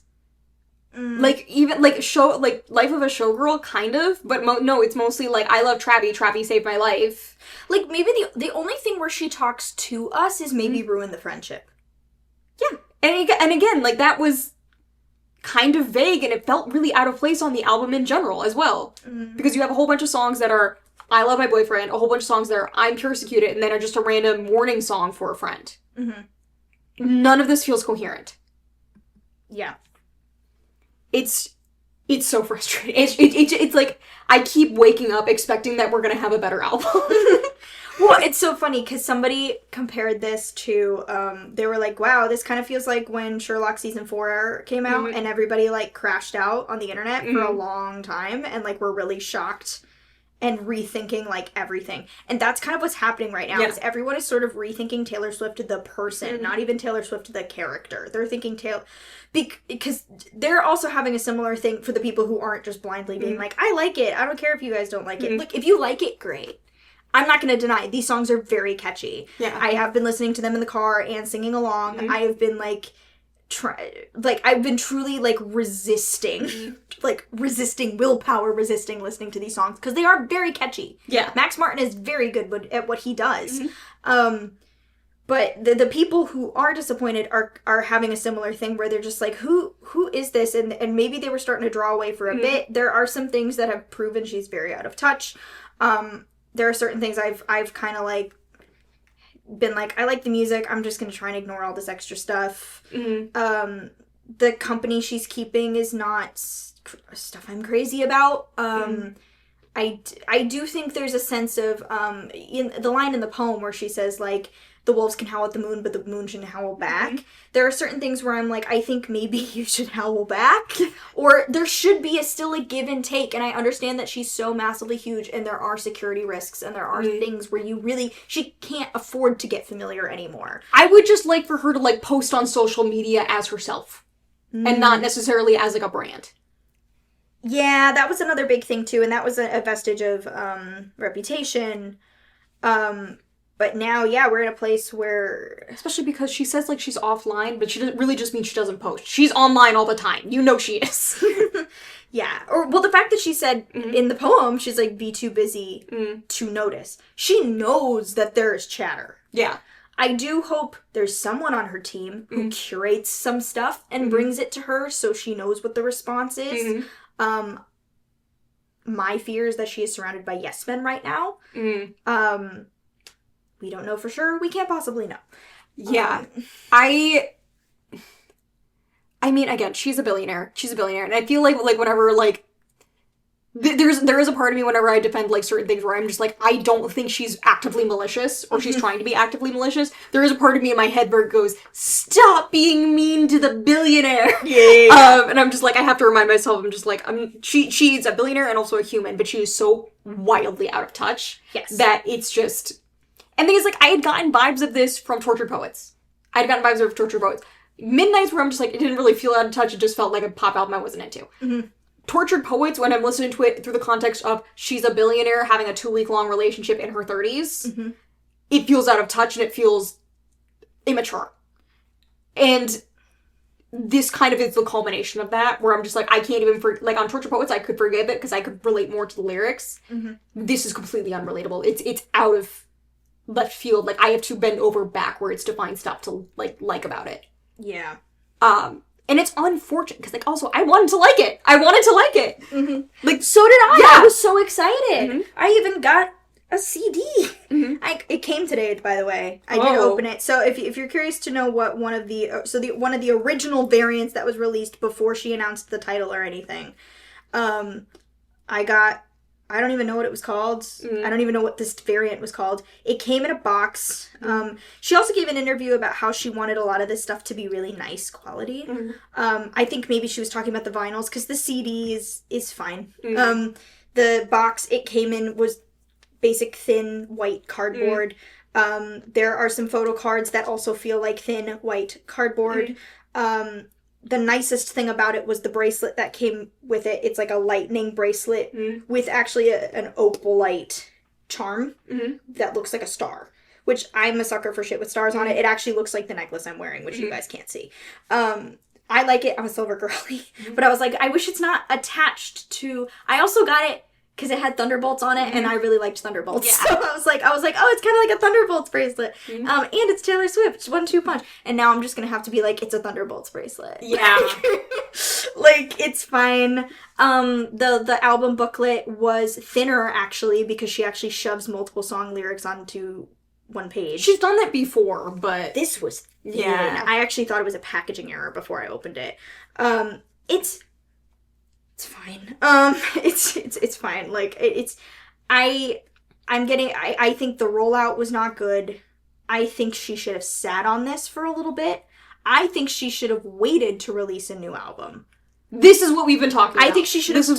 I think she should have taken a full year off. This is what I've been talking about. Written a lot. Yeah. Because, like, the Eras Tour is a lot. Tortured Poets was a lot. Midnights was a lot. And then you're doing another album. And it's like you just got off tour.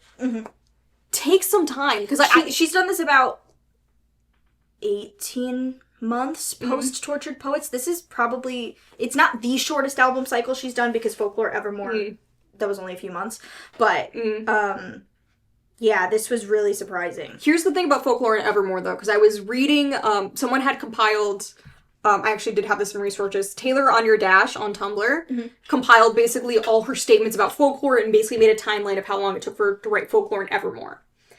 Folklore and Evermore were written during the pandemic. Yeah. At least the majority of them were. And...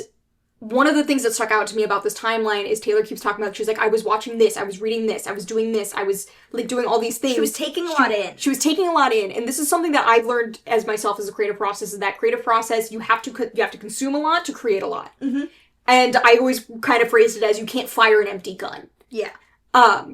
The fact that she basically, like, she put out a giant album in Midnights, and then she put out a huge, fucking humongous album in Tortured Poets, and then came here and just like, I'm just gonna do 12 songs.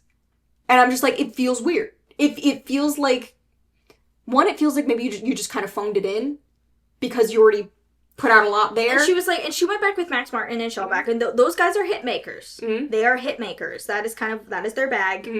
And I know she was like, I'm prioritizing, because also, and here's the thing, one of the notes from Tortured Poets that a lot of people said was like, hey, we need you to cut this down. This was a lot. Like, people were getting really tired of the hyper-productivity.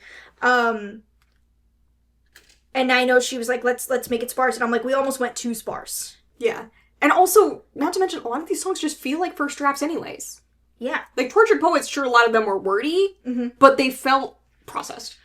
Well, wordy, but also Tortured Poets' vibe was... I have to get this out. Like, it was like a book of poems. Like, it was like a book of poems, but it also felt word vomity, and that fit what she was going for. And this just feels like the fact that she's coming to the table and saying, this is polished, this is done. Again, it feels like just the generic pop songs you would, like, royalty-free pop songs you would hear in, like, a video game. It feels like parodies of Taylor Swift songs. Like, it doesn't feel like... It's insulting. Like, it's a little insulting. And this is the crux of the thing. People, Swifties, who think that the people who do not like the album are Taylor Swift haters. They're not. I mean, there are some out there. And this has been the big issue when we've been going through a lot of the criticism of this album, is trying to discern who are Swifties who are disappointed and who are just people being misogynists. Yeah. Or just people who just, like, didn't like her anyways and were just happy to see her fail. Happy to see her fail. Yeah, exactly. Yeah. Or people being like, this is what I've been saying all along. Like, it was very hard to differentiate, to find a very specific type of critique here. How I've been describing it is she's an A+ student turning in C+ C- work. Yeah. And that's why we're mad, because we know she's better than this. And the amount of people who are just like, well, she's written the better lyrics before, why can't she just write something slick and fun? And I'm just like, she's done slick and fun before, and she's done it better. She did it better on 1989, even though I don't like 1989. She did better on 1989 if you want simplicity and you want slick, just solid pop album, 1989. If you want happy Taylor writing about love, Lover. Much better lyrics. Both of those albums.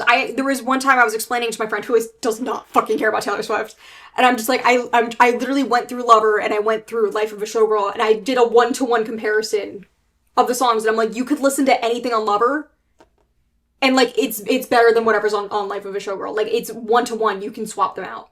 Also, the fact that it's 12 tracks, because Tortured Poets, I was actually more willing to be like, okay, there's ones on here I don't care for, because it's really long. Yes. It's fine that I don't pull out Robin all the time, because there's 30 songs. It's fine that I don't pull out Chloe or Sam or Sophia or Marcus. Same, because there's 30 songs. And like, sometimes stuff comes back to me, because occasionally, like, I'm gonna get you back. Well, like, I like the little bridge. Yeah. Occasionally. But it's not one I pull out all the time. Guilty as Sin I pull out all the time. Oh, Guilty as Sin's great. Again, another song about sex, where she was like, she did it right. She did it really well. I still like LOML and Black Dog and Albatross and The Bolter and Clara Bow. Yes. And like, there's so many good ones on there, but also it's very long. So the clunkers you can kind of let slide, because there's still good stuff. There's still good stuff. This one being so short. The fact that I had to, and we can talk, now I can talk about this. So the fact that I've said that I've had to do some finagling to get this thing to be listenable. So I bought a digital version mostly because I thought there was going to be something extra on it. Turns out it was like a clip that I could have found anywhere. Yeah. Little pissed about that. I've had to create a playlist that I called The Life of a Showgirl, The Good Ones, where I have chosen the songs I think are catchy. So like the first 3 run. So, Fate of Ophelia, Elizabeth Taylor, and Opalite. And then I have to go to Father Figure, and I have to change it to the clean version. Then we go into Eldest Daughter, which I also had to change to the clean version to make the lyrics slightly better. Then we get Ruin the Friendship. I've had to do nothing with that. Then we get, like, the fact that I have to, like, pick and choose and change it around to make this listenable for me. So I can sit here and listen to the little earworms and not immediately die of cringe. Because it's just, I'm like, that shouldn't be how it is. Like, what I have, Fate of Ophelia, Elizabeth Taylor, Opalite, Father Figure, clean version, Eldest Daughter, clean version, Ruin the Friendship, nothing changed, Actually Romantic, clean version, and then it goes right to Life of a Showgirl. And when Life of a Showgirl comes on, I get jarred, because it feels incomplete, because I'm well aware that there are several things missing.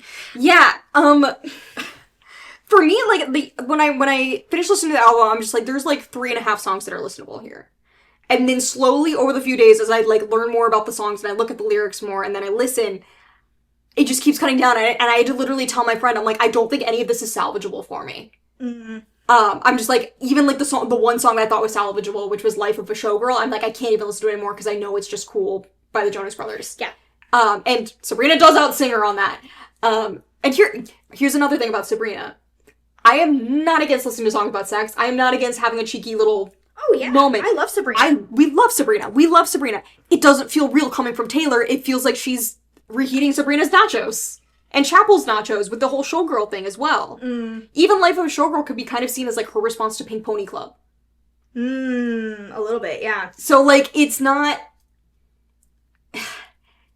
It doesn't feel genuine. It feels like her just putting out something to, first of all, bring a shit ton of money out of her fans, considering how much merch she's shelling of this.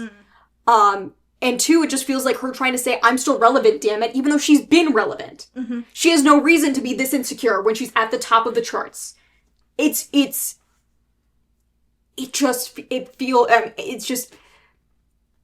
empty. It feels empty. It feels completely corporate. I told my friend, I'm just like, I'm like, it feels like the only reason Taylor got popular was just because she's so easy to project on, and now that she's just like unrelatable, it's so hard to just see past her. Mm-hmm. She's the monster on the hill. Sometimes you gotta throw a rock at it. Like, it's it feels so, it just feels insulting. So, where does she go from here is the kind of question. So you have kind of pointed out that there's a pattern of, like, every other album, at least post-1989, seems to be a pop album. And the other one, whatever comes after that, should be kind of conceptual. We're treating Folklore Evermore as kind of a joint project. So we got TTPD, which was kind of her conceptual weird one. And now we've got Life of a Showgirl, which was her most recent attempt of doing mainstream pop. Which means we may be due for something experimental yet again. There is one thing I will say about Taylor Swift. She tries to take the note. People said TTPD, way too wordy. That was a lot. And then she goes, okay, let's strip it back. So I will say that she responds a little bit. Same thing with Red. Everyone was like, that album was a bit bipolar sonically. So she's like, cool, 1989. That thing is slick as hell. Yeah. So it's... Reputation, too dark. Lover, too bright. Yes. So, Taylor, we're going to give you a note. Yeah. You're like, on this next one. We just want to see the person. We want to see the human being. That's what we want. We want to see the person, and here's the thing about Taylor Swift, the person. Not to go into too much detail, but she is very much a chameleon, and so it's going to depend on who's going to be around her when she decides to put out the next one. And that's true, too. I do think she does adopt the thoughts and personality and hobbies and things of the people around her. I do think it is very hard to nail down who she is nowadays. On the inside. The fact that she is talking about sourdough bread a lot makes me feel a little better. That's Taylor. Because that's Taylor. Her putting cat stickers on all the bread bags, that is Taylor. The fact that I'm getting none of that on this album. Because even Reputation, which was, ooh, I'm so scary, has I'll stumble on home to my cats. And, like, because Gorgeous... And New Year's Day. And New Year's Day. And I'm like, there she is, that's our girl. Even Getaway Car. Like, I'm like, that's our Taylor. Yeah. Yeah. Gorgeous. Like, just the entirety of Gorgeous. Gorgeous. Like, happy, silly, funny. You know, like... And this happy, silly, funny does not seem genuine from her. It doesn't. It just... It feels like Sabrina. It feels like Sabrina, because Sabrina has, like, Sabrina's whole thing, even the silly, funny stuff, has a bit of a jaded cynicism behind it, which is kind of what makes it work. Like, even Man-Child, like, someone said to me, because I like listening to Man-Child because I just, like, I just love that she's just calling men stupid. The music video is also The music video is so good. But my friend, I sent the song to my friend, and she was like, wow, I didn't expect this song to be so pro-Man-Child.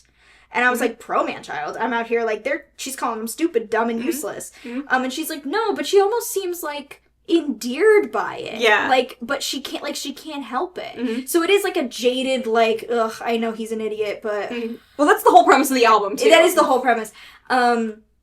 Whereas this is her trying to do that, but with that, like, Taylor Swift, and, like, as someone who has spent her entire life making romance her muse, she doesn't examine power structures super well. And again, sometimes I don't expect her to, but thing is, you can tell she's aware of them, because you have things like father figure, you have things like the lucky one, you have things like the man. I think she's more aware of them in business situations than she is in relationships. And now that she's on top of her business, basically, and no one can tell her no, all she can talk about is her relationship. And then start beef with random people. Like, it's really interesting. Like, like, there is something weirdly interesting about this album and, like, the person who wrote it. It's almost like the Blank Space girl wrote this album. Yes! That is actually perfect. That's a perfect comparison. Okay, I think we can, like, put it there. I think we've gotten to the bottom of it. The Blank Space character wrote this album. She came alive. The old Taylor can't come to the phone right now. Why? She's dead, and Blank Space just wrote it. That video is so good, though. It is a very good video.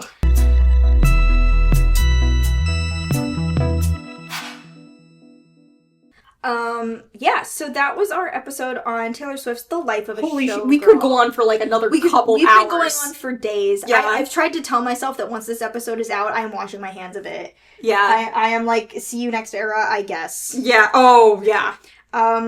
Do you, actually, just to finish on a positive note, do you want to say some of the artists you've been listening to instead? Okay, so first of all, if you guys are looking for a super upbeat pop album that actually does discuss fame and does actually have a mention of a romantic partner that helped them through it, I do recommend Porter Robinson's Smile. Wouldn't be Lindsey's thing, but it's very, very synth pop, very electro pop, very upbeat, and it's 2 less songs than Showgirl and no skips. So, one of my favorite albums of all time, it came out last year.